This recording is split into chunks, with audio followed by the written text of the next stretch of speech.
Let's get an update on this story about a cybersecurity breach, because tens of thousands of staff at the BBC, at Boots and at British Airways have had their bank and personal details exposed in a cybersecurity breach. It's because of a flaw in the payroll software.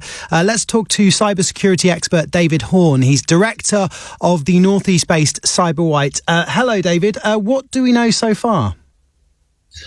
Hi. Well, we know not too much apart from the breach actually took place in a file transfer software that is used to move data between the organizations who have suffered the data loss and the payroll provider, an organization by the name of Zealous.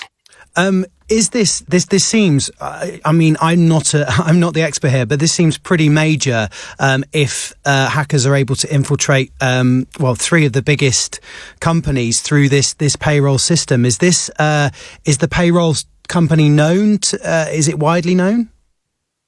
Yeah, it's a very well-known payroll company. And of course, we have to remember that it's not the payroll company themselves. It's a technology that they use. And in the same way that BA have availed themselves of the services from Zealous. So it's not BA being breached, but it's the software, the Move It file transfer software.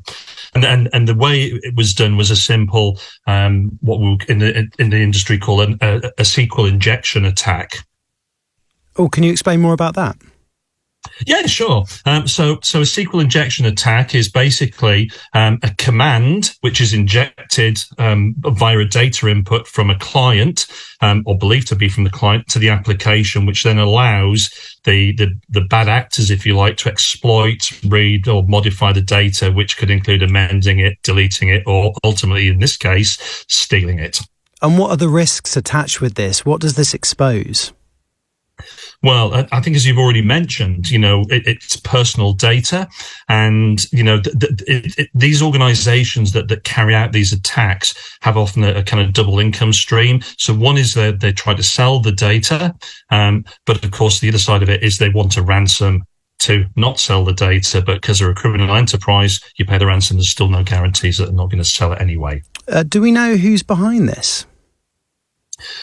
We haven't had any official confirmation yet. That there is a lot of discussion around it being Russian, and there is a stark similarity between what's happened today, or actually happened on, I think, the 27th or 28th of May, when it originally was first seen, to an incident which happened in January against another file transfer solution called Go Anywhere, and that was carried out by a Russian threat group called C10P. How hard is it for companies to keep up with hackers? Because we do have these stories periodically, and it always seems like there's always somebody who's one step ahead. Yeah, well, of course, the bad guys have to be lucky once, and we have to be lucky all of the time. And of course, it's a criminal enterprise that they employ some of the brightest minds as well, and pay them incredibly well to write this code to find these vulnerabilities. In the same way, from our side of the fence, we sit there and we try and identify the vulnerabilities to stop it from happening. And just talk us through, David, what are the next steps for the company, for Zealous? What will they be doing now? Well, Zealous will be working very closely with Move It, and Move It are working very closely to.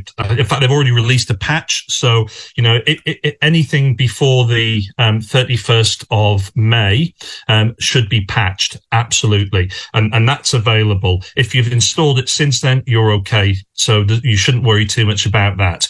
If you're an organisation, if you've been using it before then, absolutely patch it. That there are other things that organizations might wish to do. So if they're using Microsoft Azure, they should consider rotating their Azure storage keys. I'm going to get that's a bit technical maybe, but I think ultimately, what does it mean for the individuals whose data has been breached? And I think that's what a lot of people are going to be worried about.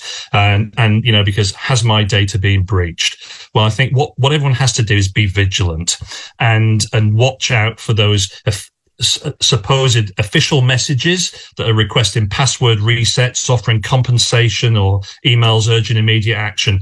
don't do it. Change your password. If you had a password linked to BA or Boots or the BBC. And remember as well, we're talking about 3 organisations. We know there are 8 that have been breached in the UK, but we've only got 3 of them at the moment. And so there's more news to come on this, clearly. But, if you change your password, remember, don't just change it there. If you use that same password for other accounts, change it on those as well. And then just be vigilant again moving forward and make sure that you're checking your accounts for other unusual activities, such as unusual notifications or attempted logins. And finally, David, you obviously keep a close eye on these kind of stories. Where does this sit in terms of the severity of the hack?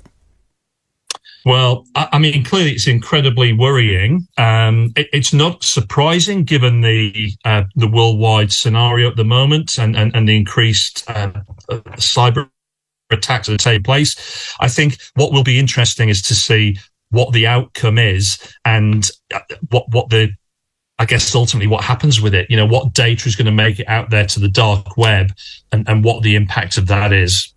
That is David Horn. Thank you very much. He is director of the Northeast-based CyberWhite and a cybersecurity expert, talking about this cybersecurity breach for tens of thousands of staff working at the BBC, Boots and British Airways, all because of a flaw exposed in the payroll system. David, thank you very much.